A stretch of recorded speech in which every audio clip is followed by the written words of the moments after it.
Alrighty guys, good afternoon. We're going to be starting the notes on solving for x and trying to figure out what the solution is to a system of equations, okay? This will be the framework for what we're going to be discussing for the next couple of days, so make sure we understand these next couple of things, okay? So if you have any questions, please make sure you come in for tutoring. Alrighty, let's go ahead and take a look at number 1, solving for x. What that means is we got to get x by itself. Now, when dealing with fractions, we have to make sure that we have a common denominator. Unfortunately, we have this 4 right here and this 2.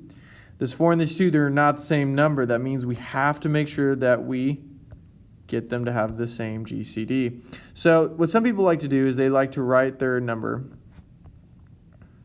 in a T-chart, okay, 4 and 2, and they start counting by 4s and counting by 2s. So we have 4, 8, and I don't have to count too far because when I get to 2, 4, you'll notice I have the same number 4 right away. That right there tells me that is going to be my GCD. Now, if you have good number sense, you don't have to use that T-chart, but that is one useful trick you can do. Now, let's go ahead and take a look at these fractions. 3x over 4. Okay, I don't have to make any changes to that, but my 1/2 I do because I have to multiply by 2 on the bottom to change 2 to a 4. But what I do to the bottom, I also must do to the top as well. Alrighty. So let's go ahead and simplify. So I have 3x over 4 plus 2 over 4 is equal to 32 over 4.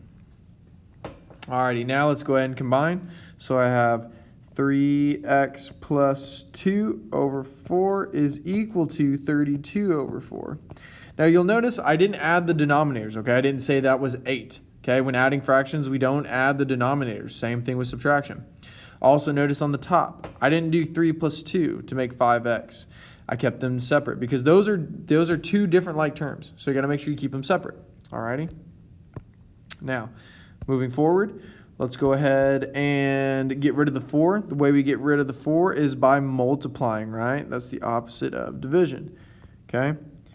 Now, what a lot of students like to say is these cancel out. However, you have to be careful of saying that. The truth is, what's actually happening there is 4 divided by 4 is equal to 1. And so anything multiplied by 1 is itself. So we were just left with 3x plus 2. And start getting the habit of saying that. Start getting the habit of saying 4 divided by 4 is equal to 1 versus saying 4 cancels out this 4. Okay? This is better mathematics saying 4 divided by 4 is 1. All right, let's press on. So then let's go ahead and subtract 2 to both sides because that is the opposite of addition. And you're left with 3x is equal to 30. Now, the last part, the opposite of multiplication is division, so we're going to divide, and we end up with x is equal to, what, 10? There we go. Now, of course, you could always verify your answer. If you want to ensure that x is equal to 10, go ahead and plug your x back into the original equation, okay? If you do so, you should end up with 32 over 4, okay? So, feel free to do that when trying to check your work. All right, let's take a look at the next one. Number 2. Alrighty, so this one right here, once again, is dealing with fractions, okay? So we got to make sure we have the common GCD, right? Greatest common denominator. Now, if we did the T-chart here, you would find that the greatest common denominator is 6, okay? So we have our 9, we got 4x, and to make that 3 become a 6, we'd have to multiply it by a 2. Now, what I do to the bottom, I must also do to the top. So multiply the top also by 2. And then leave your 4x over 6 alone. Okay, there's no need to touch it or do anything to it. Now let's go ahead and simplify. So I have 9 times 8x over 6 minus 4x over 6 is equal to 18. Now, you'll notice here the 8x and the 4x, guys. That right there, these are like terms, okay? So we can add those together. Now, what we're adding is the coefficients in the very front, okay? Make no mistake, not adding, but subtracting the coefficients in the front. So that means I'm doing 8 minus 4. So I have 4x over, now do not do 6 minus 6, okay? Do not put a 0 on the bottom of this fraction. It's still going to be our denominator 6, okay? We don't touch it. Alrighty, next step, let's continue to get x by itself by dividing by 9. Let's get rid of this 9 right here. And by dividing by 9 to both sides, you get 4x over 6 is equal to, now what is 18 divided by 9? Well, that's 2. So let's then multiply by 6 to both sides. Because what this is going to do, these are going to divide to give us 1, so those go away, right? And we're left with 4x is equal to, now what's 2 times 6? That's 12. Alrighty, last but not least, let's go ahead and divide. And by dividing by 4, we get x is equal to 3. And boom, there you have it. Alrighty, so that right there is how we would find x. Let's keep going to the next one. Okay. All right, so this next one, it doesn't have crazy fractions, but we do have some crazy decimals. So let's go ahead and handle what's inside the parentheses first. 2.2 minus 1.2. Well, conveniently enough, I believe that gives us a 1. Okay. No more need to be said there. That was nice. And then we have equals 2.7x minus 3. Now, what is 1 squared? Well, if you do 1 squared, that's still 1. And now we just got to deal with the right-hand side. We're going to move everything to the left so we can get x by itself. So we're going to add 3 to the other side. So I have 4 is equal to 2.7x. Okay? Now, if I were to go ahead and divide this guy, it's not going to be a pretty number. In fact, I think you get something along the lines of x is equal to 1.48, and it keeps going. But we can't be afraid of these kinds of numbers. These kinds of numbers right here actually happen more often in everyday life than actual whole numbers. So we got to really embrace these decimals. We got to really embrace fractions because, guys, they're going to be there, okay? They're in cooking, they're in engineering, they're in everything, okay? So get comfortable with fractions. Alrighty, now, I promised you that there would be an opportunity to look at a system of equations. Now, the goal of this right here is to graph this system of equations, but you'll notice kind of right off the bat, these equations look kind of scary. They're got x and y on the same side. I don't necessarily like that. And I don't know how to proceed further. Like, how would you graph that? Well, let's not try to do that. In fact, let's go ahead and label them, and let's simplify them so that way we can have a better understanding of how to graph them. So let's look at equation number 1. So I've got 2x plus 3y minus 4 is equal to negative 4. How's it going, sir? Alrighty, so what we're going to do is we're going to go ahead and move the negative 4 to the other side by adding. Okay, so let's go ahead and add it to the other side. That gives me 2x plus 3y is equal to 0. Now, let's go ahead and move the 2x to the right-hand side by subtracting 2x. And we're left with 3y is equal to negative 2x. Now, what's left is getting the y by itself by dividing by 3. Remember, these don't cancel out, but they divide to give us what? 1. Alrighty, so that leaves me with y is equal to negative 2/3 x. So this one right here, this equation is a lot easier to graph. It's something that we're actually used to and hopefully feel confident moving towards the graph and plotting it. So let's go ahead and actually do that. Zoom out a little bit. Okay, and there's my graph. Let's go ahead and graph it. So remember, we're doing y equals negative 2/3 x, 2/3x, okay? So you'll notice here, all we have is a slope, okay? The slope of this guy is only negative 2/3, okay? And I can even go ahead and label that for us. We have slope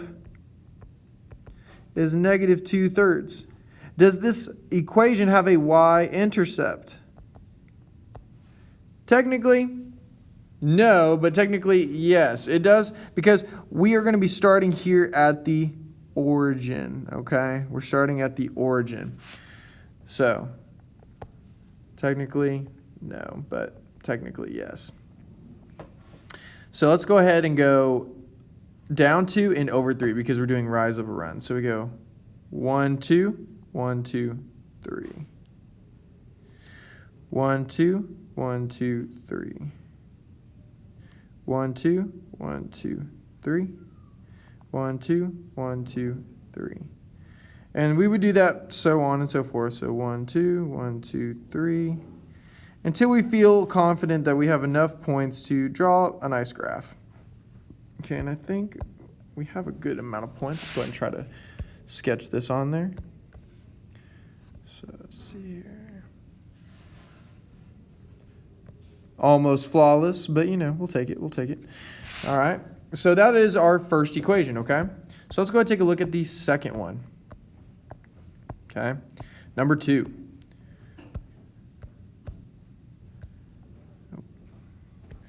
Let me see here. Let me write it again. So number 2 says that we have 1/2 y minus x is equal to 4. Now, this one should be fairly straightforward. All we have to do is add x to the other side, and we have 1/2 y is equal to 4 plus x, okay? Now, remember, the opposite of division for this left-hand side is multiplication, so we need to multiply by a 2 to cancel out, right? Or better yet, what do we say? Divides to give us 1, right? So I've got y is equal to, now the 2 has to be applied to the whole quantity, okay? We're applying this 2 to the 4 and to the x, okay? We can't get sloppy or careless and just apply to the 4, just to the x. We have to distribute, okay? Use that distributive property. Now, 2 times 4, that's going to be 8. 2 times x, well, that's just 2x, okay? And that is going to be our second equation that we are going to be graphing. All right, there we go. Now, we could also do some discussion here, too, about the slope and stuff before we actually draw it. Let's go ahead and do that. So the slope of this guy right here is going to be what? It's going to be 2, okay? That's the coefficient in front of the x, right? It's this guy right here. Now, the y-intercept is going to be this b value, okay? We know it to be the b value. And so the way we look at it is the y-intercept is going to be 0, 8, okay? And so let's come over here and let's go ahead and do that. So let's start at the y-intercept and then we'll move from there. I'll go ahead and do this one in a red so then that way we can see the difference. So we go up 8, 1, 2, 3, 4, 5, 6, 7, and 8. Boom. And then this is going to be a positive slope, so we're going to be going up 2 over 1. 1, 2, 1. Down 1. Down 2, 1. Down 2, 1. Down 2, 1. Down 2, 1. A lot of repetitive movements, but you know, got to make sure you have a nice graph, right?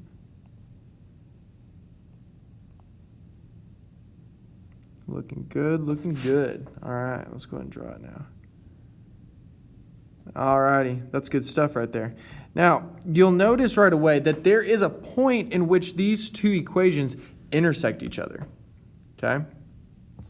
These two graphs intersect each other at this point right here, okay? Now, what is that point? Well, conveniently enough, it is a pretty nice point. That point, I believe, is, and we're going to call this the solution as well. The solution, I should say, is going to be -3, comma, and it looks like 2. Okay? That is the point in which they are both meeting at, okay? That is the intersection. So that is the idea behind what we're going to be working on these next couple of days. Now, there is a part 2 to this if you want to look at that. It'll go into more depth and give you some better understanding on graphing and finding that intersection, okay? Now, let's go ahead and take a look at this real quick, okay? There's going to be some different, possibilities that you're going to see here that we weren't able to discuss on that one particular graph. For like this one, for example. You'll notice f of x right here is claiming to be right here, okay? It's claiming to run along this line. However, g of x is turning around saying, well, I'm also located right here on this line. So what does that mean in terms of solutions if both equations exist on top of each other? Well, if that is indeed the case, that they are existing on top of each other, we would say that they have a infinite, okay, of solutions, an infinite amount of solutions. Now, why is that? Why do they have an infinite amount of solutions? Well, they're constantly intersecting. They have the same x values. They have the same y values. They're literally coinciding with one another. So another way you could also write it is you could say, or the all reals. And you're probably more familiar with maybe people writing that as the answer. But all reals is the solution, okay? You have an infinite amount, okay? Now for this one right here, you'll notice that f of x, okay, right up here, exists right here. But g of x turns around and says, no, I'm right here. And from what I can see, it looks like they have the same slope. So are these two equations ever going to touch each other? Well, I'd venture to say no. And we can even verify that real quick. You know, is that a true statement? Well, let's look at rise over run. Well, there's one point, there's another point. So if I go up 1 over 2, that means I have a slope. My m is equal to 1/2. Okay? Well, let's look at the slope of this one. Well, I have a point here, and I have a point here. I go up 1 over 2. So once again, I have an m that equals 1/2. So yes, I am not going to be touching the other graph. So this right here would be no solution.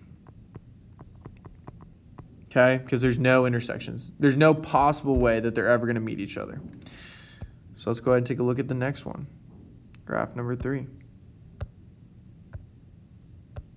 Okay. You'll notice right here that f of x is this one, okay? It's this graph right here. And that g of x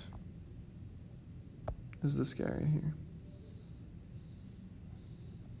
Now, f of x and g of x. You'll notice that they coincide conveniently enough at this one unique spot, okay? That's the intersection. That is also what we call the solution, okay? So our solution is that intersection right there. And that intersection is an x-intercept. It is 4, 0, okay? Let's take a look at the next one. This one right here, f of x, is located right here. All right. And g of x is going to be located right here. Now, they do coincide with one another. There is an intersection, and it looks like it's a y-intercept now. Now, that is going to be the solution of 0, -2. Now, please keep in mind, the solutions are not just x-intercepts. They're not just y-intercepts. It's just we wanted to create problems that were very nice, very neat, and it just so happened that they had been x-intercepts and y-intercepts. So what are the big takeaways from these notes? Well, the big takeaways is we want to find the intersection, okay? If there is an intersection, okay, like on graphs 3 and 4, that intersection is the solution, okay? That's the solution for that system of equations, okay? Sometimes, though, like graph 2, these graphs, this system of equations will not touch each other, okay? They're not going to touch, and so there will be no intersection, meaning no solution, okay? No intersection, no solution. However, you can also have something crazy like graph number 1, where you will have both graphs existing on top of each other, which means there will be an infinite amount of solutions. Alrighty. And then last but not least, we also were able to graph the system of equations, okay? And we were able to do that by practicing and using our ability to solve for y, solve for x, whatever the case is. Now, what you'll notice is in the coming days, we're actually going to be utilizing this to expand off of this idea and to use it more heavily in system of equations. So that's it for now, guys. Have a great day.